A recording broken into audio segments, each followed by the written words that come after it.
जी अस्सलाम वालेकुम नाजरीन। अच्छा, आज मैंने कहा मैं एक छोटा सा वीलॉग बनाऊं इलेक्ट्रोस्टैटिक फिल्टर के बारे में। ये पिछले साल एक डॉक्टर साहब थे, उन्होंने टीवी पे आके कहा कि आप इलेक्ट्रोस्टैटिक फिल्टर यूज करें तो वो हेपा फिल्टर की तरह ही है और आप उससे एक एयर प्योरीफायर बना सकते हैं और पोल्यूशन से जान छुड़ा सकते हैं। तो इन अ नटशेल क्या इलेक्ट्रोस्टैटिक फिल्टर काम करेगा और प्योरीफाई करेगा एयर को? तो यस, इट विल वर्क। अच्छा, लेकिन इसमें दो तीन चीजें हैं जिनका आपने ध्यान रखना है। ये इतना सिंपल नहीं है जिस तरह से कि उन्होंने बताया। तो सबसे पहले तो मैं आपको दिखा दूं कि इलेक्ट्रोस्टैटिक फिल्टर होता क्या है। तो ये एक शीट है जो आपको मिलती है इलेक्ट्रोस्टैटिक फिल्टर की। ये तकरीबन 28 इंच लंबी है, 12 इंच चौड़ी है। तो आप ये कर सकते हैं कि इसको सेंटर से काट के जो आपका एयर कंडीशनर के जो फिल्टर होते हैं उसके ऊपर इसको डबल साइडेड टेप के साथ आप चिपका देते हैं और वापस एयर कंडीशनर के अंदर लगा देते हैं। अच्छा, तो जब हवा इसमें से गुजरती है तो इसमें भी आपके जो पार्टिकल्स हैं वो ट्रैप होते हैं।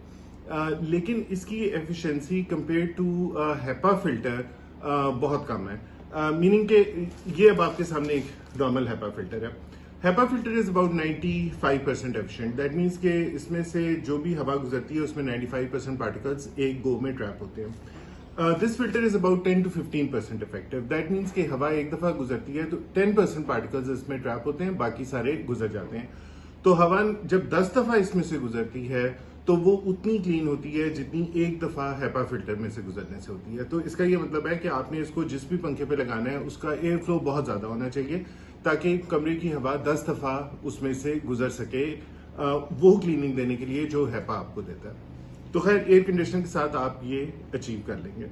अच्छा, दूसरी चीज ये है कि जब आपने एयर कंडीशनर पे इसको लगा देना है तो आपने एयर कंडीशनर को सिर्फ फैन मोड पे चलाना है। आपने उसको ना हीटिंग पे करना है ना कूलिंग पे, क्योंकि ये उसकी हवा को ब्लॉक करेगा। उसकी एयर थ्रो जो है वो सिर्फ आधी रह जाएगी, आधी रहेगी तो उसका जो इवेपोरेटर है उस पर लोड पड़ना शुरू होगा, या उसमें आइसिंग स्टार्ट हो जाएगी या वो ओवर हीट होना शुरू हो जाएगी और आपके कंप्रेसर पे लोड आएगा, बिजली बहुत खर्च होगी और आप अपने इवेपोरेटर को डैमेज भी कर सकते हैं। तो आपने सिर्फ इसको फैन मोड पे चलाना है, क्योंकि अदरवाइज आपका जो सिस्टम आपका एसी जो है वो डैमेज हो सकता है।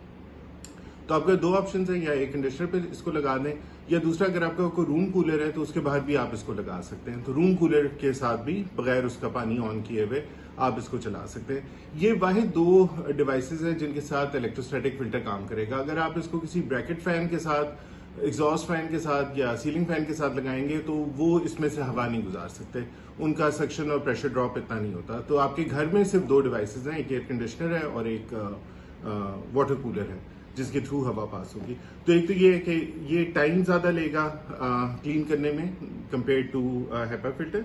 दूसरी चीज ये है कि एक हेपा फिल्टर जो है अगर आप देखें तो ये प्लीटेड होता है, विच मीन्स के ये इसके अंदर मसलन ये 1 इंच थिक है, इसके अंदर ये 100 प्लीट्स हैं, तो 2 इंच की एक प्लीट है।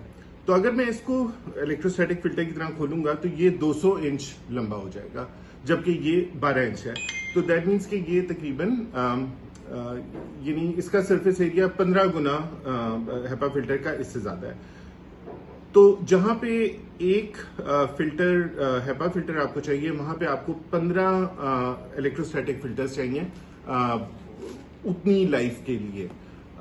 तो क्या ये आपको सस्ता पड़ेगा महंगा? सस्ता आपको फिर भी पड़ेगा, क्योंकि ये शीट तकरीबन 100 रुपए की होती है। तो इस तरह की आपको 15 शीट्स लेनी पड़ेंगी, विच मीन्स के 1500 रुपए का आपको ये कॉस्ट करेगा। जबकि ये जो है हेपा फिल्टर ये कम से कम 3-4 हजार 5 हजार डिपेंडिंग 10 हजार का भी फिल्टर होता है, तो आपको ये उससे महंगा पड़ेगा। तो समरी ये है कि अगर आपने इसको बनाना है अपना एयर प्योरीफायर एसी को लेके, तो आपने एसी को सिर्फ फैन के ऊपर चलाना है, इसको लगा देना है और हर 15 दिन के बाद आपने इस फिल्टर को फेंक देना है और चेंज करना है, क्योंकि बस इसकी लाइफ जो है वो 10 to 15 डेज ही होगी। हेपा फिल्टर की 3-4 महीने होती है और every 15 days you will have to change. हवा उसमें कम रह जाएगी, क्लीनिंग देर से होगी। मतलब एक एयर प्योरीफायर अगर 1 घंटे में कमरे को साफ करता है तो ये तकरीबन 2 से 3 घंटे लगाएगा उसको साफ करने में।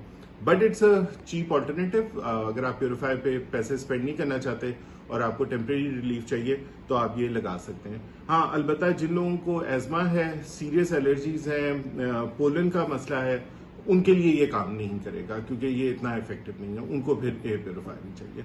तो ये था, होपफुली ये क्लैरिफाई आपको कर देगा कि आप इसको किस तरह इस्तेमाल कर सकते हैं। Thank you.